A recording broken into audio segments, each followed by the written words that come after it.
اچھا شاہ صاحب، صوفیزم کیا ہے، کب سے ہے، اور کیا اسلام میں بھی اس کی کوئی گنجائش ہے صوفیزم کی؟ جی وسیم بھائی، کسی بھی چیز کو سمجھنے کے لیے ہمیں اس کی اصل کی تحقیق کرنا چاہیے، اور ضروری بھی یہی ہے۔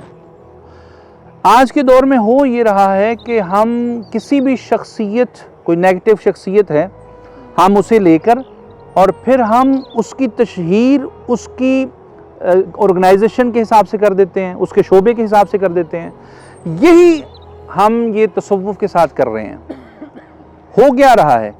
کہ ہم آج نام نہاد اور کچھ جو پروفیشنل اور جو کہہ لیں کہ بناوٹی صوفیہ کرام بنے پھرتے ہیں، بنے بیٹھے ہیں، ہم نے ان شخصیات کو لے کر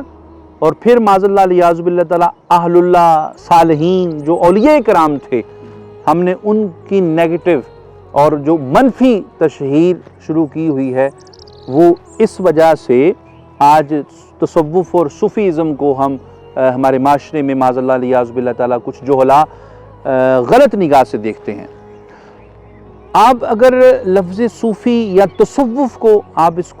اس کی تحقیق کریں، ریسرچ کریں، اس کے اوپر آپ اسے پڑھیں، تو جو صوفی ہے، تصوف ہے، اہل اللہ نے اس کے اوپر بڑی گفتگو فرمائی ہے، اور مفسرین نے، مترجمین نے ہر حوالے سے اس کے معنی تحریر فرمائے ہیں۔ لیکن حضرت علی بن عثمان حجویری رحمۃ اللہ تعالی علیہ، آپ نے لفظ تصوف کا جو معنی بیان فرمایا، فرماتے ہیں تصوف صفا سے ہے، صوفی صفا سے ہے۔ صفا کے معنی من کی پاکیزگی کرنے والا، اپنی باطنی طہارت کرنے والا، تزکیہ نفس کرنے والا، اپنے کردار کی پاکی کرنے والے کو صفا یعنی صوفی اور تصوف والا کہتے ہیں۔ لیکن ہمارے معاشرے میں کیا ہے کہ ہم ظاہر کی طرف لگے ہوئے ہیں، جو بالکل صوفیزم سے دور ہے۔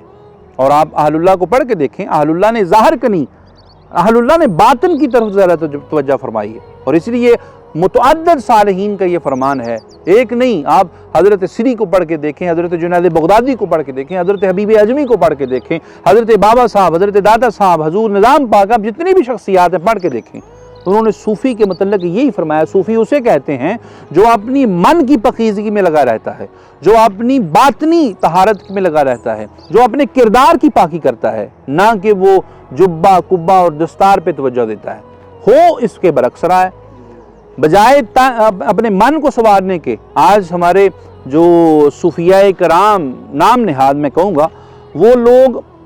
اسپیشل ایک جبہ، اسپیشل ایک پگڑی، ایک ٹوپی، اور پوری جماعت کے پھر اس طرح کے امامیں اور اس طرح کی ٹوپیاں اور ایک اسپیشل ایک لباس اور پوری ایک آرگنائزیشن اور ایک فوج کی صورت، ایک سپاہ کی صورت بنا کر ہم کہتے ہیں کہ یہ ہمارا ایک کہہ لیں کہ سلسلہ تصوف ہے۔ اس کی وجہ سے پھر پرابلم کریٹ ہوتی ہے، چونکہ اگر آپ ظاہر کی طرف توجہ دیں گے تو پھر آپ کا ظاہر سنورے گا، اگر آپ باطن کی طرف توجہ دیں گے، جو کہ صوفیزم کی جو اصل ہے، جو تصوف کی جو کہہ لیں کہ بنیاد ہے، کہ اپنے باطن کی طرف۔ اسی لیے حضرت ابو الحسن نوری رحمۃ اللہ تعالی علیہ اور امام شبلی رحمۃ اللہ تعالی علیہ فرمایا کرتے تھے کہ تصوف ظاہری رسم و رواج کا نام نہیں ہے، نہ ظاہری علوم و فنون کا نام ہے، بلکہ تصوف حسن اخلاق کا نام ہے۔ تمہارا اخلاق کیسا ہے، کردار کیسا ہے، تمہارا باطن کیسا ہے، تمہاری سوچ، فہم اور تمہارے خیالات کیسے ہیں، ان کی پاکی کا نام تصوف ہے۔ اور اہل اللہ کے نزدیک تصوف اسے کہتے ہیں کہ تمہارا حسن خلق کیا ہے،